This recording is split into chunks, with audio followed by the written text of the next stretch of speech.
Okay, responsive lines, what it does is it creates lines, but it's very useful because I'm sure you've seen effects like this.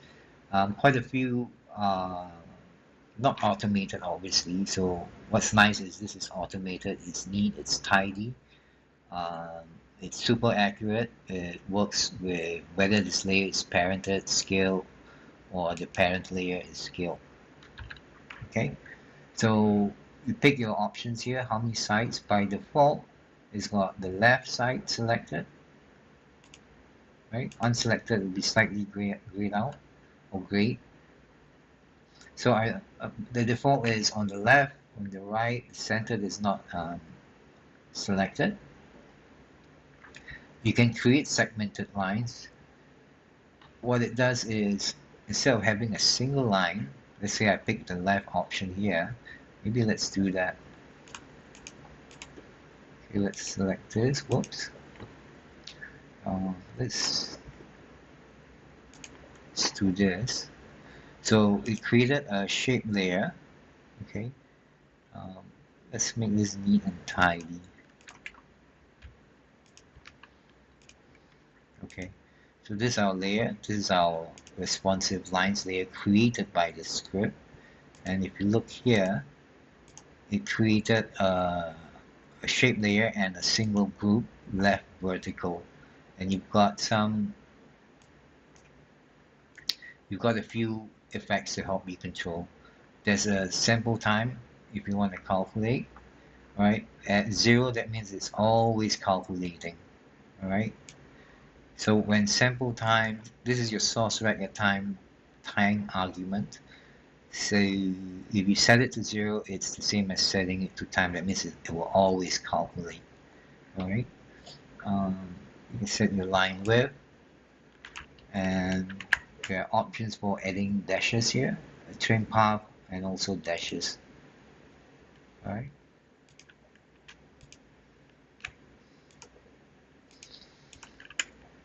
I'm gonna undo, or just delete this because I don't want to undo too much and bring up the layers. So what happens if we do a segmented line option? All right, and then create individual segmented lines. So now when you look below here,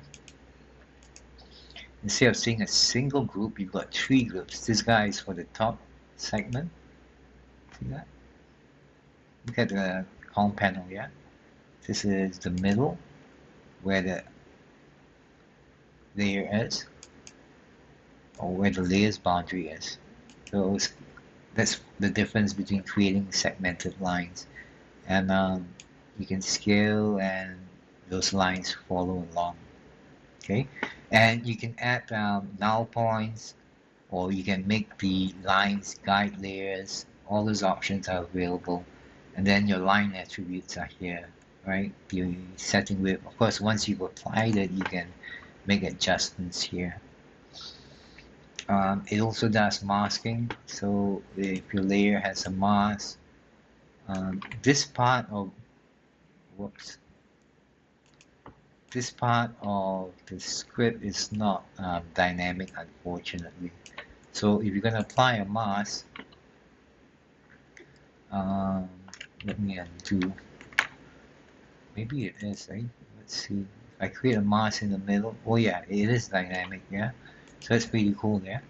So if you create a closed mask which changes the boundary of your layer, the path will also update accordingly. Alright, so now if I come in and I change my mask, of course it will not extend the layer's original boundaries. Okay, that's it. It's pretty easy, I think. I'm going to delete this. What I normally do is set all of these up. I will set nulls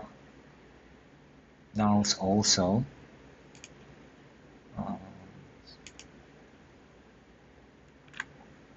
So it's going to create a shape layer for the sites that you picked here, and then it's going to create nulls also. So it takes a bit of time, not too long, but slower than some of the other creations. All right, done. Because you can see that quite a few nulls there. So now we lock this. So this allows you to control. Whoops. This allows you to control, or the nulls actually control. You see, they've got an expression that's linked to the line that's in here. I'm going to set the label colors or B for blue, or Y or option Y for yellow. So that's what the script has done, has created, right? For each of the lines, um, a different segment because I selected this option here. And if you create segmented lines, this option will be available. Okay, you can create individual line controls also. Alright, so for each segment or for each line, you can have a different line control, a line color.